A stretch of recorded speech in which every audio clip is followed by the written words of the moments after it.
మనం మందుల షాపుకి వెళ్ళినప్పుడు కొన్నిసార్లు అనుకోని సంఘటనలు జరుగుతాయి. బిల్లు అడిగితే ఇవ్వకపోవడం లేదా మనతో దురుసుగా ప్రవర్తించడం లాంటివి.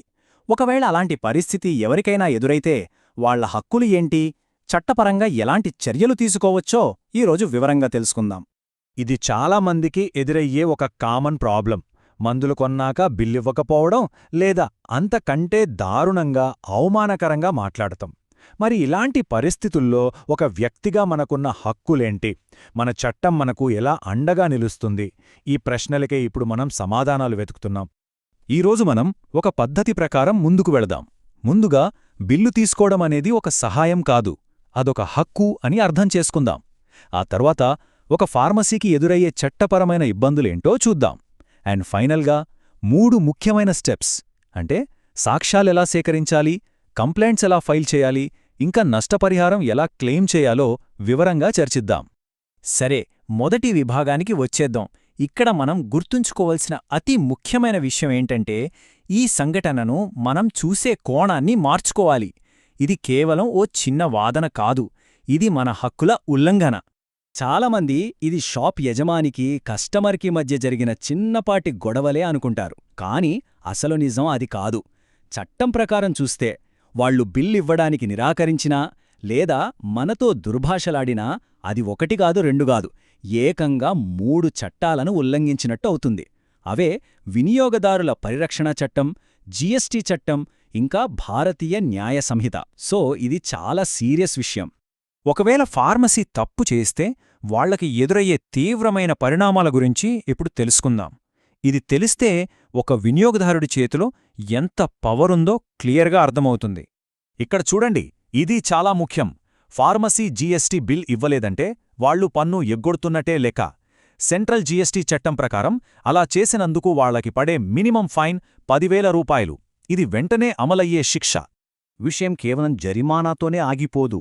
ఒకవేళ ఆ షాప్ యజమాని మాటలతో అవమానించినా లేదా బెదిరించినా భారతీయ న్యాయ సంహిత ప్రకారం వాళ్ల మీద క్రిమినల్ కేసులు కూడా పెట్టొచ్చు. ఉద్దేశపూర్వకంగా అవమానించడం, బెదిరించడం ఇవి శిక్షార్హమైన నేరాలుగా పరిగణించబడతాయి. ఇక అన్నింటికన్నా పెద్ద రిస్క్ ఇదే.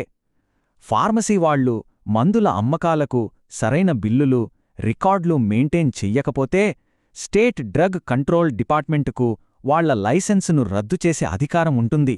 అంటే వాళ్లు తమ దుకాణాన్ని శాశ్వతంగా మూసేయాల్సి రావచ్చు.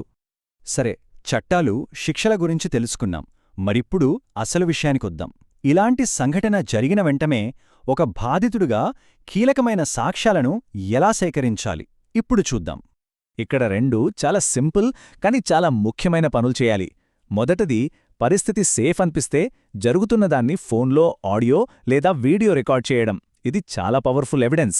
రెండవది, ప్రతి షాప్లో వాళ్ల జీఎస్టీ నంబర్ను ఖచ్చితంగా డిస్ప్లే చేయాలి. దాని వెంటనే ఒక ఫోటో తీయండి. ఈ 2 మన కంప్లైంట్కి చాలా బలాన్నిస్తాయి. ఓకే, మన దగ్గర ఇప్పుడు సాక్ష్యాలున్నాయి. నెక్స్ట్ ఏంటి? దీన్ని అధికారికంగా కంప్లైంట్ చేయడం. దానికోసం మనకు అందుబాటులో ఉన్న వేర్వేరు మార్గాలేంటో ఇప్పుడు తెలుసుకుందాం. ఇక్కడ మనం 3 వైపుల నుంచి యాక్షన్ తీసుకోవచ్చు. 1, ట్యాక్స్ ఎగ్గొడుతున్నారని జీఎస్టీ పోర్టల్లో ఆన్లైన్లోనే కంప్లైంట్ చేయొచ్చు. 2, బిల్లులు లేకుండా మందులు అమ్ముతున్నారని జిల్లా డ్రగ్ ఇన్స్పెక్టర్కు ఫిర్యాదు చేయాలి. ఇక 3, ఒకవేళ వాళ్లు దుర్భాషలాడినా, బెదిరించినా వెంటనే 112కి కాల్ చేసి ఆ తర్వాత దగ్గర్లోనే పోలీస్ స్టేషన్లో ఎఫ్ఐఆర్ ఫైల్ చేయాలి. ఈ 3 చర్యలు వాళ్ల మీద ఒత్తిడి పెంచుతాయి. ఇక చివరి, ఇంకా మనకు చాలా ముఖ్యమైన దశ. ఈ మొత్తం సంఘటన వల్ల మనకు కలిగిన మానసిక క్షోభకు, నష్టానికి పరిహారం ఎలా పొందాలో ఇప్పుడు చూద్దాం. వినియోగదారుల చట్టంలో అన్యాయమైన వాణిజ్య పద్ధతి అని ఒక పదముంది. ఫార్మసీ వాళ్లు బిల్లివ్వకపోయినా, దురుసుగా ప్రవర్తించినా అదంతా ఈ పదం కిందికే వస్తుంది. ఇది మనకు నేరుగా కన్జ్యూమర్ కోర్టుకు వెళ్లే హక్కునిస్తుంది.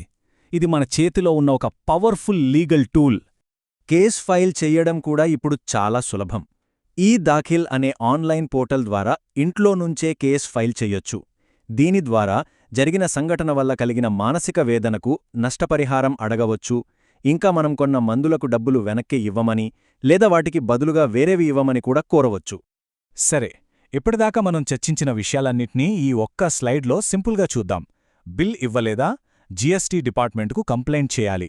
దురుసుగా ప్రవర్తించారా? పోలీసులకు ఎఫ్ఐఆర్ ఫైల్ చేయాలి. ఎంఆర్పీ కన్నా ఎక్కువ రేటు తీసుకున్నారా? నేషనల్ కన్జ్యూమర్ హెల్ప్లైన్ 1915కు కాల్ చేయాలి. ఇక క్వాలిటీ లేని మందులిచ్చారా? డ్రగ్ ఇన్స్పెక్టర్కు ఫిర్యాదు చేయాలి. ఏ సిచ్యువేషన్లో ఏం చేయాలో, ఏ చట్టం అప్లై అవుతుందో ఈ టేబుల్ క్లియర్గా చూపిస్తుంది. ఇదొక క్విక్ రిఫరెన్స్లా ఉపయోగపడుతుంది. ఈరోజు ఒకరి హక్కుల గురించి, తీసుకోవాల్సిన చర్యల గురించి చాలా తెలుసుకున్నాం. ఈ సమాచారం మనందరికీ ఎంతో ధైర్యాన్నిస్తుంది. అయితే చివరిగా ఒక చిన్న ప్రశ్న. మనకు చట్టపరమైన మార్గాలు తెలిసాయి, కానీ ఆ మార్గాల్లో ప్రయాణించడానికి మన వ్యవస్థలు నిజంగా ఒక సామాన్యుడికి ఎంతవరకు అందుబాటులో ఉన్నాయి? దీని గురించి మనం ఆలోచించాల్సిన అవసరముంది.